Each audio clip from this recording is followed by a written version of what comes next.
Want the reward? Do the damn work. Challenge yourself. Inspire change.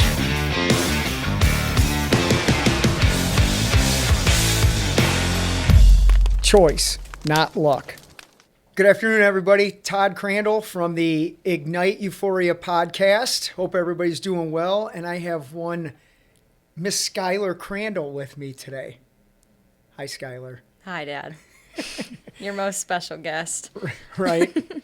Oh, boy. You can see how this is going to go. So, since, as usual, you didn't do your homework, I will feed you the questions for this, right? So, all kidding aside, what we're talking about here is creating new opportunities, which you have a ton of those going on. So, what new opportunities and things are you exploring and eventually want to do that you're now pursuing? I'm starting my master's at the University of Toledo in January of 2021. And why are you doing that? To further enhance my clinical powers here. I want to do this with that. So how did you even get into actually working at Racing for Recovery, and what was that process like? I started out doing like the behind the scenes work of filing papers and getting my CDCA while doing that. Once I got my CDCA, I started working more hands-on with the clients and being more involved in their lives and learning more about them and what they went through, to then go on and get my second CDCA, which was kind of my final push to go on towards my master's. So in that, where did you decide, like, I want to really do this and not just have it be like a summer job where you're like, I'm going to do this for my career? I think once graduating from Walsh and getting my undergrad there and coming here and working over the summer and realizing like I actually liked doing this and enjoyed doing this and it didn't feel like a job to me was when I really decided to push for that. So I want to talk a little bit about your upbringing or our history. How you've grown up in this, and you've said that a lot in group. How do you think growing up in this has led you to being a part of Racing for Recovery on a bigger scale? Well, growing up in this, I've learned everything of what not to do and what not to involve myself in certain environments that they've all been in and that they've unfortunately had to go through. I've never had to do that. I don't know, I guess like, I don't know. Well, I mean, you literally have grown up in this, and I used to take you to support group meetings by the time you were, I don't know, 4, 5, 6, 7, 8, 9 years of age. Do you remember like being there at that young of an age and what it was like listening to those support group meetings? Yeah, I remember going to Thursday nights at the church and sitting there and hearing people's stories and knowing that I don't want to do any of that stuff that they've done. So how has that helped shape you to be the, and I'm being serious, the awesome, compassionate person that you are? How did like listening to people in there and everything that they went through, literally, how did that help you mold you into the person you are today? It's taught me to be a lot more compassionate and kind and understanding to people, and instead of reacting of exactly how I'm feeling at that moment, to sit back and think about how they're feeling and go off of like why they're feeling that way, which has changed my whole mindset on just life, if that makes sense. It does. Do you think, had you not grown up in this, like if I didn't start Racing for Recovery and was just like I used to be a pharmaceutical sales rep, where do you think you would have not gained by being in that environment? I've gained a lot of people skills and like communicating with people that I may not understand, or they may not understand me as much.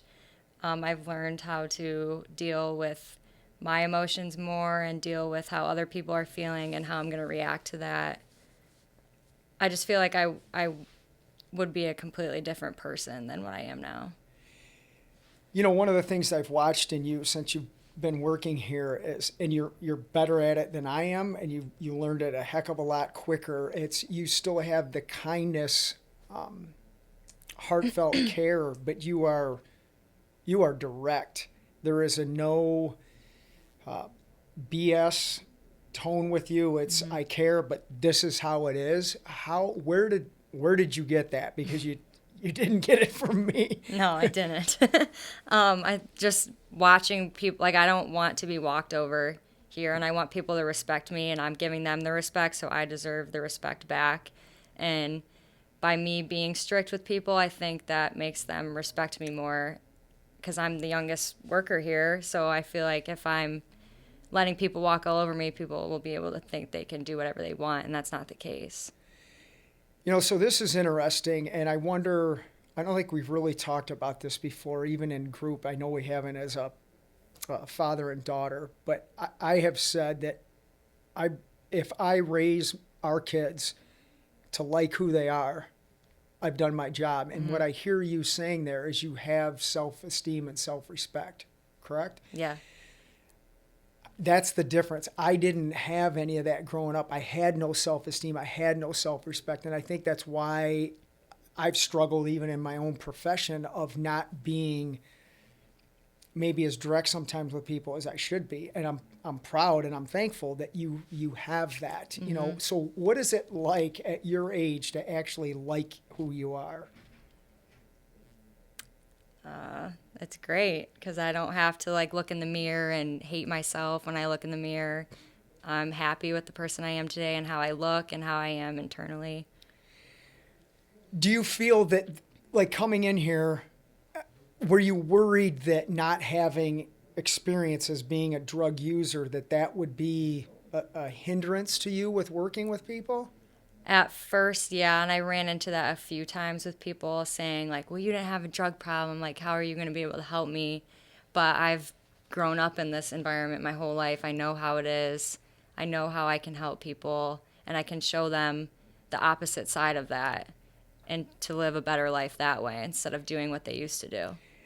That's one thing that you've taught me in here is truly the value of not having the experience of being a drug user, because I used to come from the school of thought of like, how are you going to teach us if you've never gone through it? And that has changed with watching you work with clients, because even in our IOP groups, the goal is to get people to like who they are. And what other better example of somebody who's always liked who they are? And that's another asset that you're not bringing to this. We're talking about new challenges. Do you find that is challenging for you to do at times? To like myself? No, do you find it challenging to convey that message to the people who are coming into Racing for Recovery? No, not really, because I think when I set that, like the standard of how I'm going to be with them and how I expect them to be towards me, it kind of just flows right off the bat when I meet with them. Give me an example of where you've done that with somebody, and maybe give me an example of like when it was maybe difficult at first and how you worked that relationship to making it productive for that individual who's seeking our help. Well, I had said individual who did not want me as their case manager because I did not have experience, and they did not want me to know the stuff that they've been through because I was young, and they didn't want to expose me to that type of stuff. So they were removed off my caseload, and then eventually saw how I was with other people and wanted me back. And now we have a great relationship, and they're able to talk to me about anything, and they always tell me they're grateful to have me as their case manager because I've helped them a lot. So what do you think it shows about that particular individual that she didn't want you as your case manager? The way I'm hearing it, it wasn't a negative thing. It was almost a protection thing. Yeah. How does that make you feel, and how did you view her after learning why they were thinking that way? I was a little upset at first because that's never happened to me before, of saying like, oh, I don't want Skylar as my case manager. But once I knew why she felt that way, I respected her for it. How was that transferred into actually on a therapeutic level of building that relationship? Can you ask that again? Yeah, that was a smart question. Yeah, right? I'm not that smart yet. Yes, you are. No, clinically or therapeutically, or, building that relationship with that person? How has, when she came back, how were you able to understand each other more that it's turned into productivity for that individual? Just better communication we have now, and she's able to talk to me about anything she has going on because she knows that like I understand and can give advice back and listen to her when she needs to be listened to. What have you learned from working with her? It was hard at first. It was a lot of work. But now that we have the solid relationship we do have now, it's gotten a lot easier to manage, and she's doing great. Close to a year, I think, coming up for her. In March. Okay. Well, 4 months off, whatever. That's a year, right? Okay, let's switch gears a little bit. We're talking about new challenges, and part of Racing for Recovery, we talk about nutritional, physical, emotional, psychological, all these things. How has your nutrition brought you new challenges that you've overcome, and what has that experience been like? I've been vegetarian for a lot of years, and then now that I'm working here more hands-on, and when we preach all the time about the non-dairy diet and all of that, I've transitioned to not eating dairy anymore, which has helped me. Like, I don't feel sluggish anymore. I have more energy, and everything we talk about in group, I want to be able to say, like, yes, I'm doing this. It's helping me, so it can help you too. I was thinking of our staff group chat yesterday morning. I think it started at like 4:30 in the morning. Yeah. Everybody was chiming in by at least, 6:15, 6:30. Mm-hmm. Everybody on the staff was chiming in. I'm doing this. I'm doing that. What did you think of just being a part of that? I love our banter that we always have in that group chat, and it was cool. Like, I was in my Pilates class, and all the texts were coming through on my watch, and I could just see everyone was up doing something, and it was just cool to see that.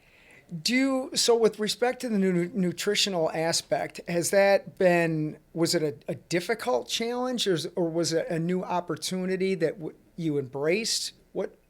How was that? I tried the plant-based lifestyle before, and I noticed myself feeling like sick when I was in school. But now that I'm doing it again and trying it again, I feel a lot better, and it's working for me. What new challenges are you taking on a physical level? Like you talked about, you've been doing Pilates for quite a bit now. Mm-hmm. You're also doing it at Racing for Recovery. Like where did that originate from, and where do you think that's going to lead you to? I don't know. What do you mean? Why did you get into it? What made you even get into it initially? I saw someone on Instagram post about the Toledo Hot Room and how they've been doing it, so I wanted to try it, got the starting membership for it, and just loved it ever since, and I've been doing it for over a year. You brought this up yesterday. Talk about when you first went in there, where you positioned yourself in the room and why, and how that's evolved into different spots in the room and why. As soon as I walked into that room, I'd go into the top left corner, and I would always sit there. But now every time I go in, I challenge myself to go to a new spot just to get out of my comfort zone. So we've talked about the self-esteem aspect that you have. Mm-hmm. Think of people that are coming into Racing for Recovery that have zero self-esteem, and how, I guess, terrifying or frightening it would be to even go in there, right? And that's back to empathy, right? So how are you becoming more empathetic towards the people that are coming in here? I just try to understand like where they came from and where they are coming from and where they will go. So I try to show them that like I was the same way going into the hot room. You can overcome that. Just challenge yourself every day. Set a new goal for yourself every day to just do something more than what you did yesterday. So are you finding any new challenges? I mean, you're now teaching it here. Mm-hmm. Is there anything with respect to Pilates that's a new focus or a new challenge that you want to pursue in 2021? I'd like to actually get my Pilates like instructing license. So I'm like certified in that. I just don't know when I'd have the time. Why do you want to have that? So I can work outside of here too in like a studio, or maybe even eventually work at Hot Room. just so I'm more official. There you go.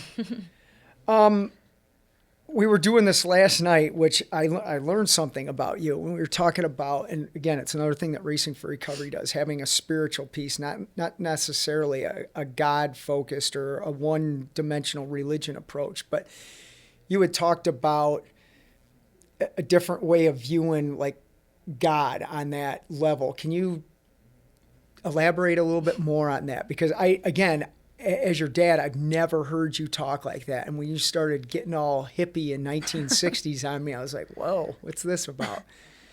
I just don't think there's like a old man in the sky. I look at it as like energies attract each other. And like if I walk into a room, I want to have like a high energy, like everyone can feel it. It's vibrant. Like that type of stuff, and like that's how I make connections with people based off of their energies, I feel like.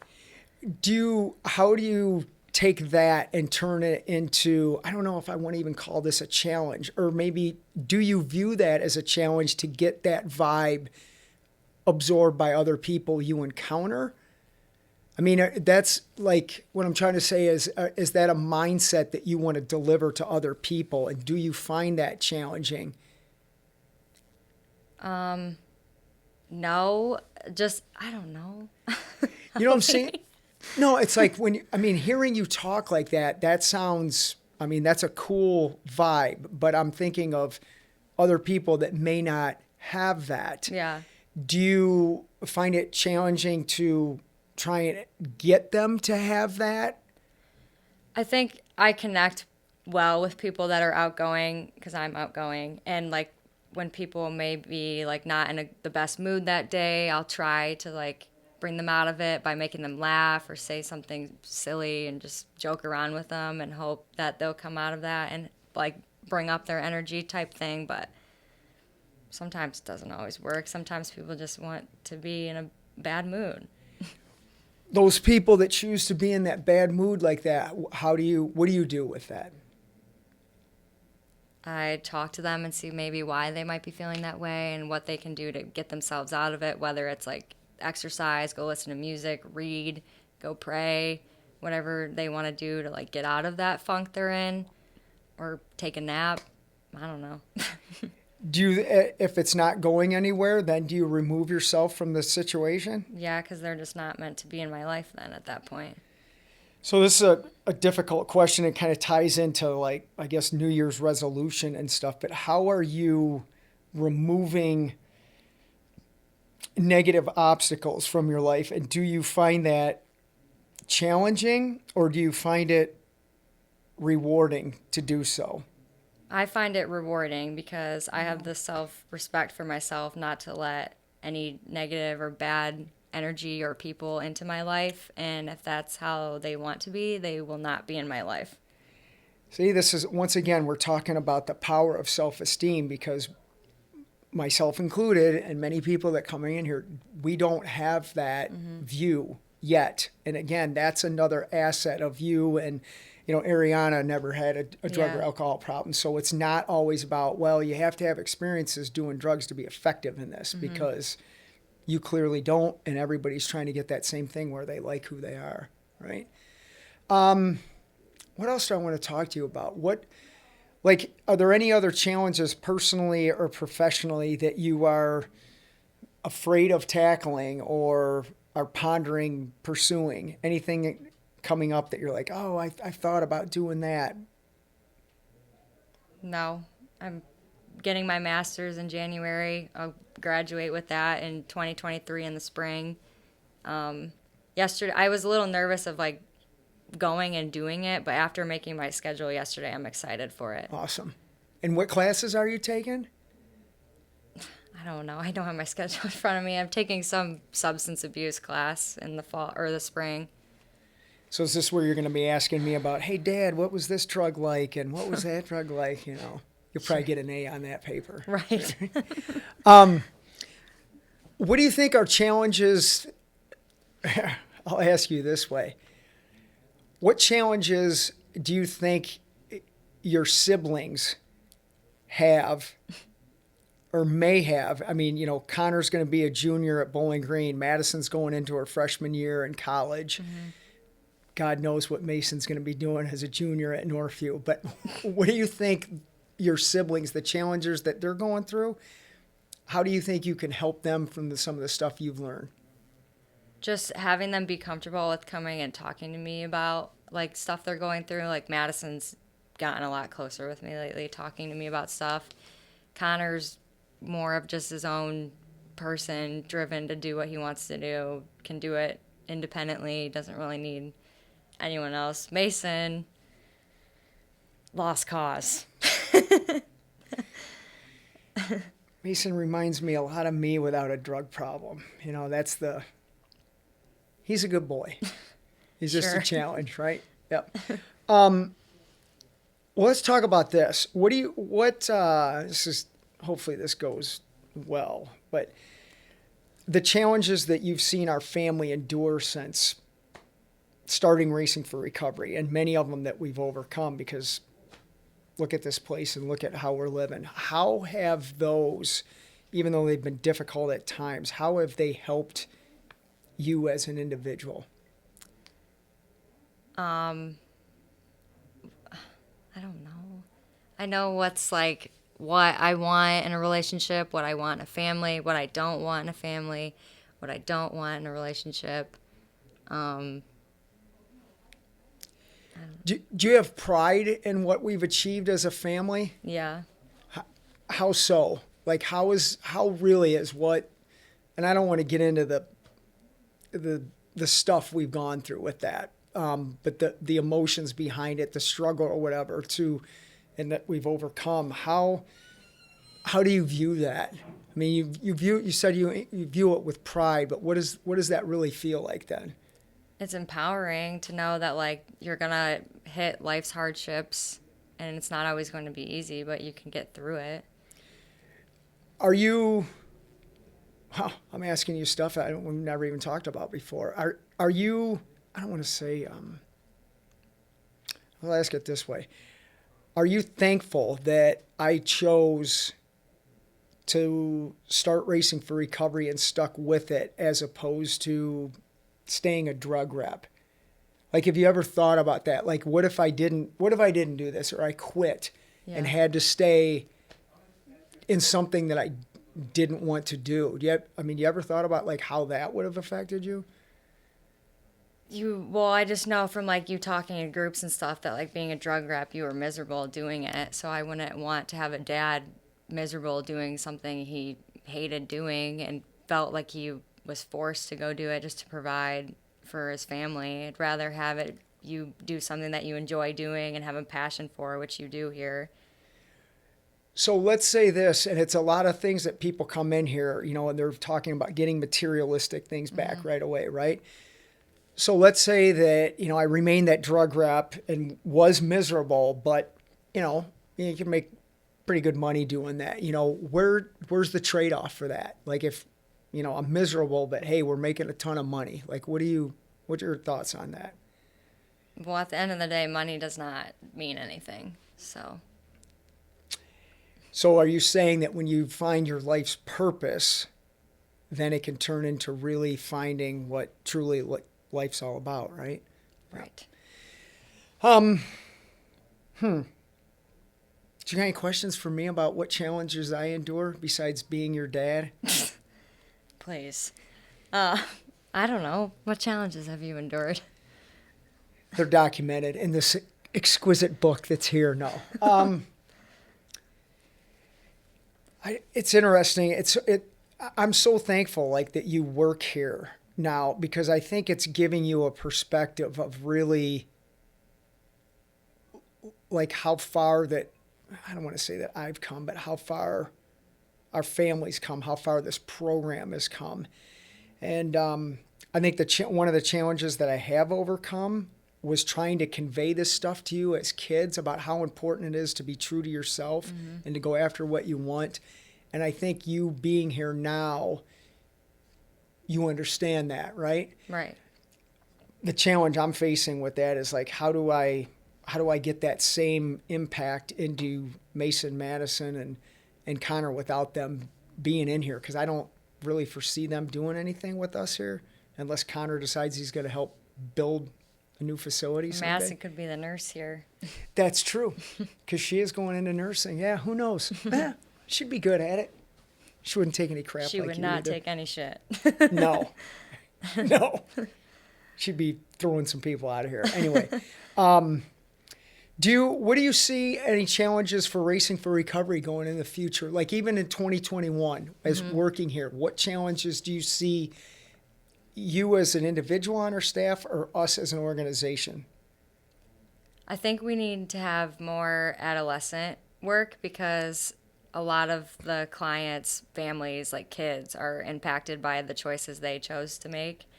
So I think having an adolescent program would really make Racing for Recovery so much better than what it already is.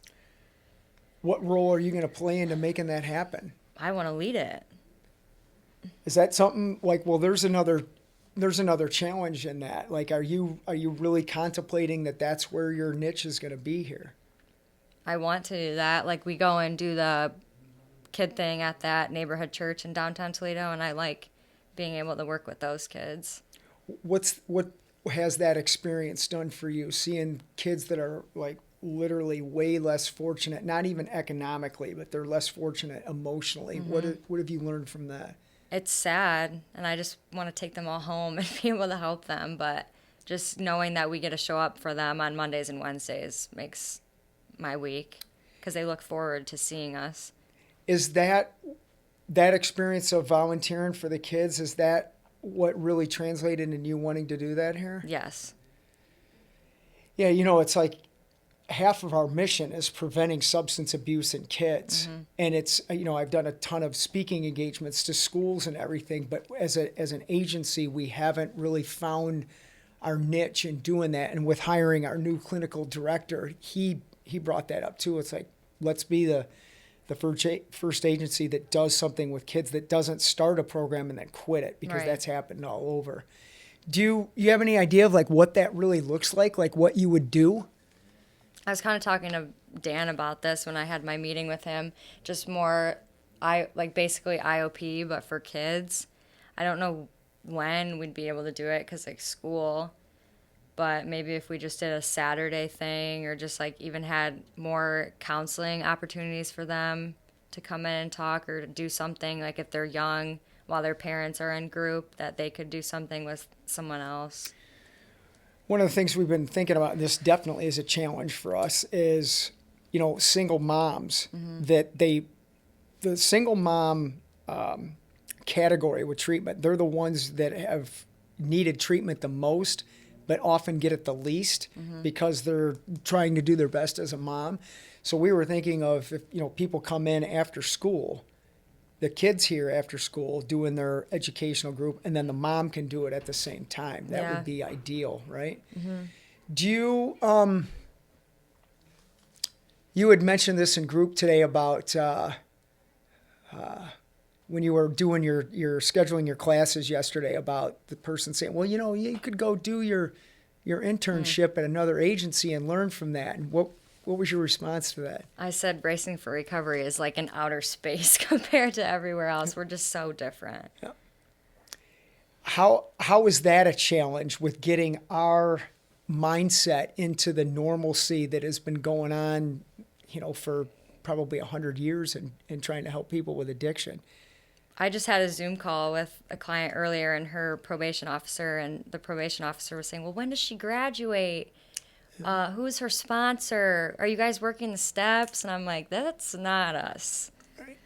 And I explained to her what we do, and she's like, oh, that's really cool, and is gonna look into it more. There you go. That's how to get it switched. It's constantly putting that vibe out there, right? Where have you seen a challenge in one of the people you've worked with here, and how have they overcome it, and how did you feel as a result of that? I'm actually thinking of, I don't want to put a name on it, but the person who's going to hot room with you early in the morning. Oh. Well, she came in here from another place, And we kind of just clicked right off the bat. Like, she started doing everything that I was like showing her and recommending her to do, and I started inviting her to come to Hot Room with us, and she does it every week with me now. She loves it. She's living on her own. She's getting her kids back in her life. She's getting her relationship with her dad better. Her youngest kid she gets to see now, which before she wasn't able to have any contact with her at all. So I don't know if I'm kind of answering it for you, but when you're licensed as a clinician, you are not to be friends with people, right? Which everybody understands that.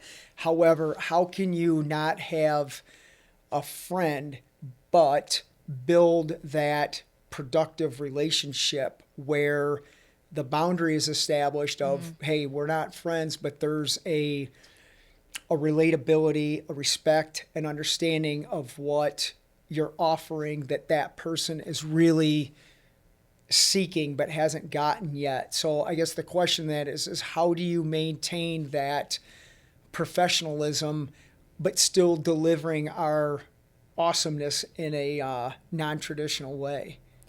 I just make sure that the boundaries are set when I first meet with them, and just say, like, these are my expectations with you. These are what I expect from you, type thing. And if a boundary is crossed, I make sure it's known. Like, don't text me at 2 a.m. about there's dirty dishes in the sink type thing. That did happen. But just inviting them to do stuff that I do around here, and like maybe taking a group of my girl clients to lunch and like connecting them so they start to create those friendships with each other type thing. I think that's another challenge that I haven't faced it personally, but with Racing for Recovery, it's like the mindset of someone that has a drug or alcohol problem. It's like, especially the families, oh, you send them away for 30 days and when they come back, they're cured. And that's not true. And then the other part of it is I want people that come in here, it's not about just educating a client on something that's in one of our books.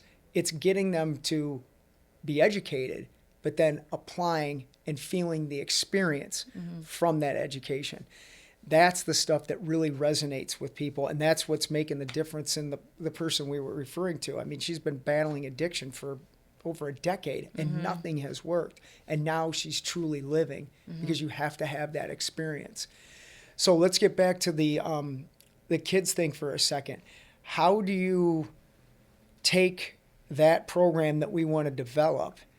How do you instill that stuff in a kid that can prevent them from even using drugs in the first place?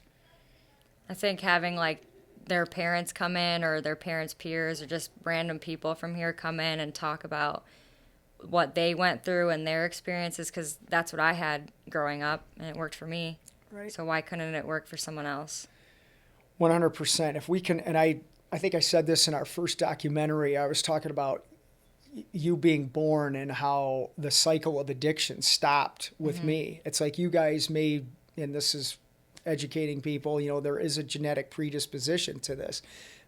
But by me being sober and putting you in an environment that is 100% conducive to sobriety, that gene, if you will never be activated, right? So just because you have a genetic predisposition doesn't automatically mean you're going to end up, smoking crack, as we say around here all the time. Right. And if we can implement something that helps get kids to not become like your dad used to be or their parents, that's half the battle, right? Do you ever think of, let me ask you this. What has, now I will bring this up.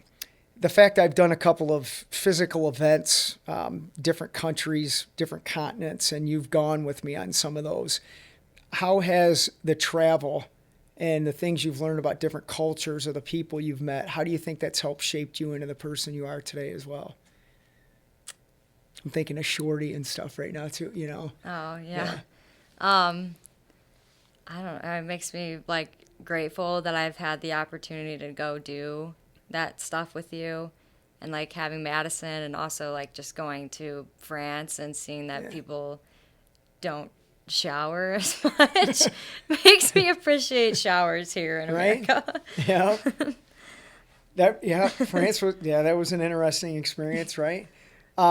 Where I mentioned Shorty, my buddy from Australia, James, but what was going to Australia like? You know, the culture over there and just the things we saw. Like I remember being in Sydney Harbor and seeing the Opera House and the Sydney Bridge and stuff. Those are things that you can't, get from reading a textbook. How has that stuff been like? Well, I remember the principal at Northview telling me I wasn't going to be able to go because I was missing like a month of school, but I still did my homework and still had good grades, and I got to experience stuff that a lot of people haven't been able to experience before. Can you imagine, like, the prevention work that you're doing with these kids, if you can give them hope that they can go to Australia or go to France or anything? How do you feel about potentially being able to provide that for a young kid? It would be super cool because when we went to Arizona, the one little boy was like, "You were supposed to take me. Why didn't you take me?" And I'm like, "You'll get to go someday." Yeah, that's good. What's your relationship like with Grandma and Grandpa? It's good. I know that I can talk to them about anything. Haven't seen them really much because of COVID, but I still text Grandma and Grandpa every day saying, "Love you guys, have a good day." Send them pictures anytime I'm doing something just so that they still feel involved. What do you think, or using empathy? And God, I'm thinking of stuff that we've never talked about before. Have you ever thought of like what it was like for them to have me as a kid, and how even like with Granny, I mean, you knew Granny before she died or whatever, and the relationship like that I had with my parents and with Granny, how it's so different than you have with your parents and your grandparents. Is that stuff you ever think about, like what it was like for them to go through that? No, I don't know how the heck they dealt with you for that long. But, yeah. Yes, these are some of the things just talking to you right now that I've never even I thought about. Because even when I was in my own addiction, I looked at Grandpa and I didn't even really understand, he lost a wife to this, and here I was doing it right in front of him or whatever. And I couldn't see like what potentially this is doing to my dad, and the relationship that you guys have. It's none of that stuff, Well, I feel like too, if I ever chose to use drugs, which I never will, but if I did, it not only would I be like disrespecting myself, but like it would feel like a huge slap in the face to you, to Grandma, Grandpa. Yep. Like I would never even like drink in front of you. Yeah. I just think it's disrespectful. You disrespect me in other ways, though, right?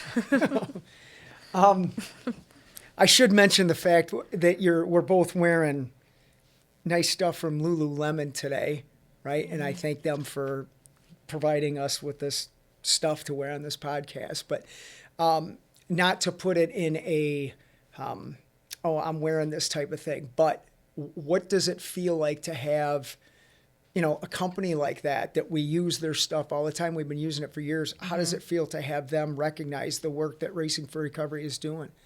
It's super cool because then hopefully they can spread the word about us too, because they're a big company, and like I use their stuff every single day. I use it in Pilates. I wear it at least every day. I have something Lululemon on because I love their stuff. It's a good product. I think of remember the first yoga mats that we had in here and how they lasted about 2 weeks? Yeah. And then we did. It's like when you're running a nonprofit organization, you're cognizant of how you're spending the money. And we bought some lower end mats, which no disrespect to the company that made them, but they didn't last with the volume of work we were putting on. So I remember you saying to me, "Dad, we got to get some mats." And we bought some Lululemon mats, and to watch people say, "Wow, these things are really, they're comfortable, or they last long, and they're helping me," and it brought them back in here. And some of those people, like the person we were talking about earlier, are still active in this stuff, So special kudos to Lulu for helping us out. And we ended up having to get more Lululemon mats. That's right, we because ran more out. people. Yeah. Right? So, Lulu, if you're watching, size medium shirt, I'll take anything in that. Right? Size 4 pants. What else you want to talk about? What else can we cover that we haven't really focused on? I don't know. How do you think I'll ask you this about your brothers and sister. How do you think they look up to you, or what do you think they've learned from you? I don't know. I feel like I'm not really close with Connor and Mason as much, and Madison's like, you're always working, you're always at work. But like I always come home and talk about like how my day was at work, and they're learning from that. But I don't know. Is that we're talking about challenges all day here. Is that a challenge that you'd like to change? Is there, I mean, it could be applicable for all of us as a family. Are we still in balance, or does that need to be adjusted, do you think? Or I mean, I wish I was closer with Connor and Mason, but like we're all just on like different paths right now, and eventually we'll reconnect at the end, but we're all trying to figure out our life and how we want it to be.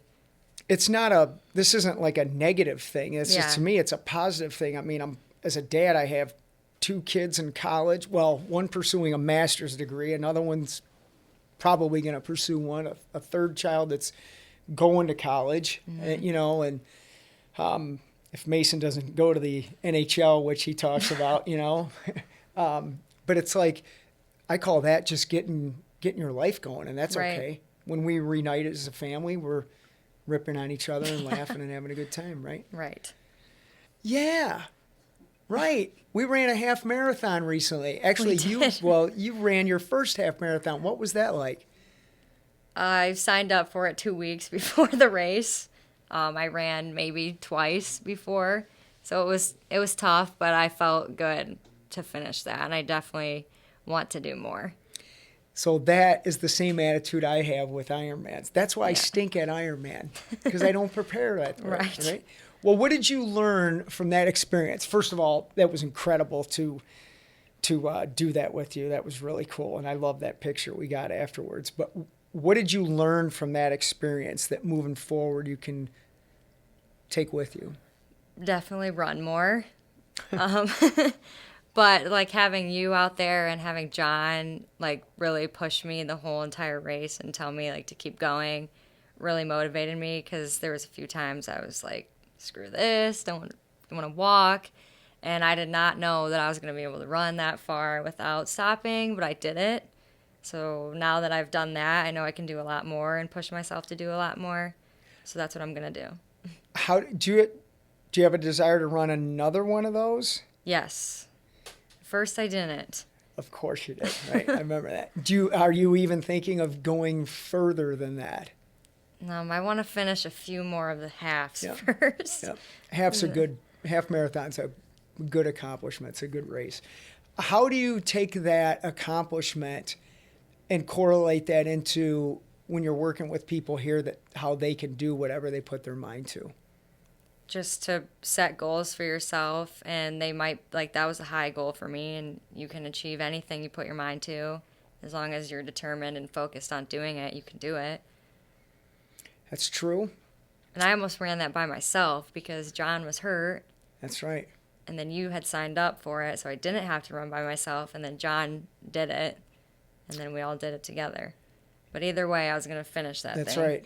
Yep, you did. What did that help you, like, with you pursuing your master's degree? Did finishing that, I mean, how do you think it is going to help you, even when you have some struggles academically, or you're like, I don't want to go, it's January 10th and it's Tuesday night and it's late, I don't want to do it. How do you take that experience from running that half marathon and move that into pursuing your master's? Just looking forward and knowing to like how I'm going to feel when I do get my master's and graduate from Toledo, then it's going to make all the struggles worth it. So I'm just sitting here thinking about where potentially you're going to go. Do you have a desire to like do what I'm doing here someday, I'm taking it over. awesome. Can you do that next week? Yeah. Do you see challenges in that? Like actually taking over what I've been doing for a long time?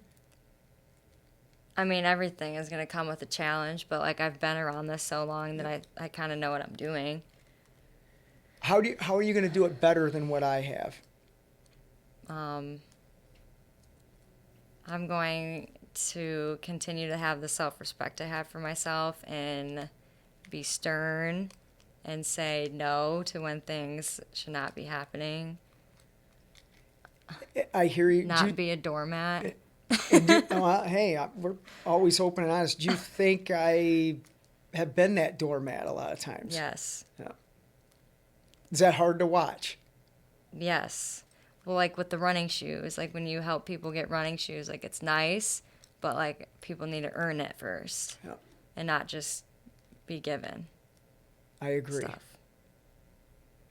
Is that going to be applicable the next time you ask me for a trip to Lululemon?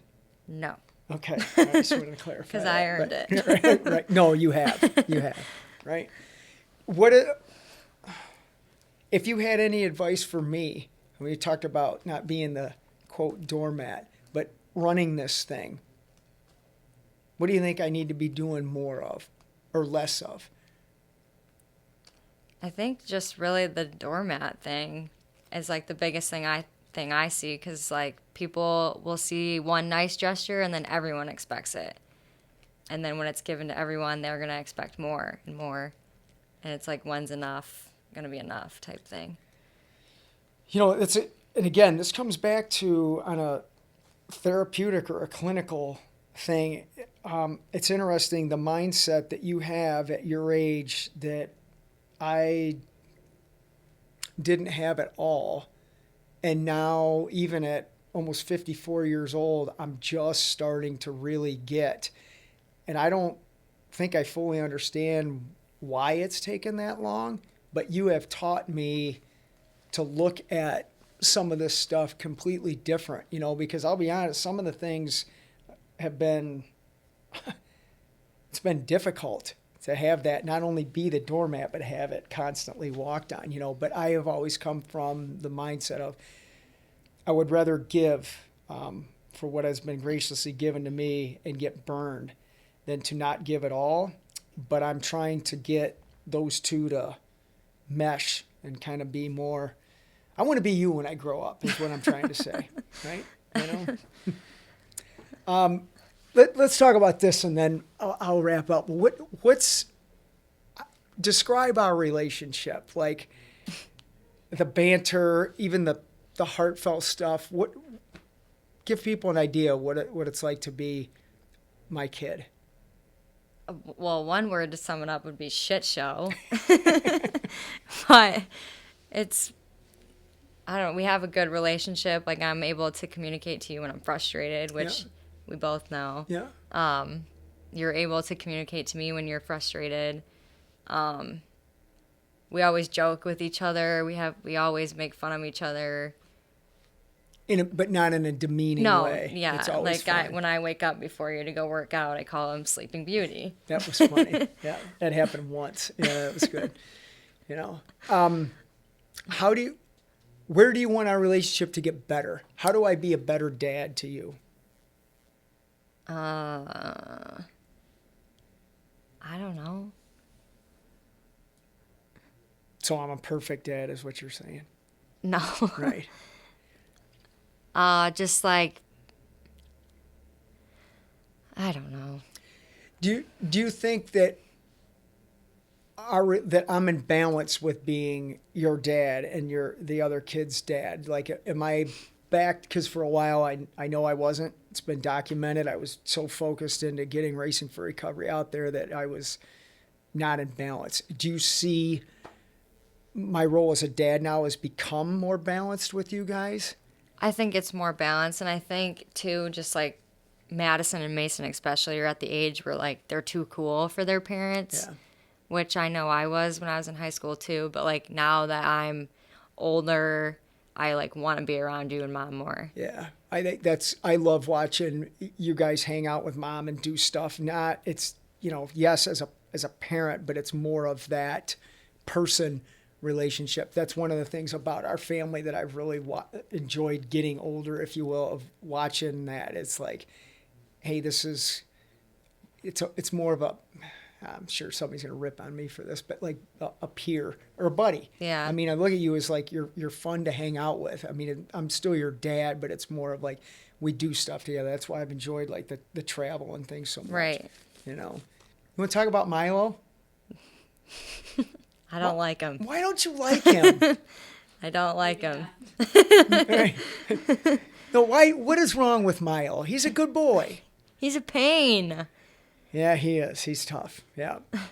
But you see, like, and you got to blame your sister for that thing. It wasn't me that wanted him. I know. But I love him. But how has, with respect to our lifestyle with nutrition and living a plant-based lifestyle, that I know Milo is difficult at times, but do you look at him now in a different light that now you're not involved with killing them, let's say? Yeah, he's definitely like a dog. Like he does the same things Avery does. He's just way more annoying. But I just could never imagine like eating him.